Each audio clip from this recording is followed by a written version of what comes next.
আল্লাহ বললেন আমার আরেক নাম হলো আল মুহাইমিন। আল মুহাইমিন মানে হচ্ছে দ্য ওভারসিয়ার, দ্য অবজারভার, পর্যবেক্ষক, যিনি মনিটরিং করেন, আমাদের সব অ্যাক্টিভিটি তিনি মনিটরিং করেন। কোনোভাবে তার চোখকে ফাঁকি দেয়া যায় না। আল্লাহর চোখ ফাঁকি দেয়া যায়?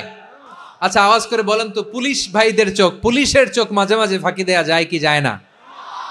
সেনাবাহিনীর চোখ, র্যাবের চোখ, ইনকাম ট্যাক্স অফিসারের চোখ, দুর্নীতি দমন কমিশনারের চোখ, কিন্তু আল্লাহর চোখ, আল্লাহর চোখকে কশ্চিন কালেও কখনো ফাঁকি দেয়া যাবে? যেখানেই যান, ঘরের ভেতরে ঢুকে জানলা লাগিয়ে দরজাটা লক করে যদি অন্যায় করেন, পাপ করেন, দুনিয়ার কোন চোখ দেখে নাই, দেখেছে কে? পর্দার আড়ালে যে যদি পাপ করেন, দেখে নাই, দেখেছে কে? গহীন সাগর তলে ঢুকেও যদি অন্যায় করেন, কেউ দেখে না, সেটা দেখেন কে?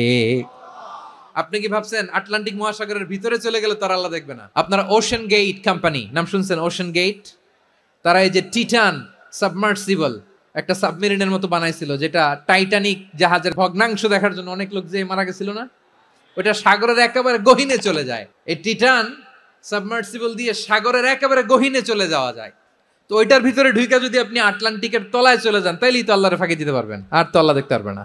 সাগরের অতল গহ্বরে চলে গেলেও, পাহাড়ের সুরঙ্গের ভেতরে ঢুকে গেলেও, মহাকাশ স্টেশন পাড়ি দিয়ে মঙ্গলে পাড়ি জমালেও আমার আল্লাহর চোখ কশ্চিন কালেও ফাঁকি দেয়া যাবে?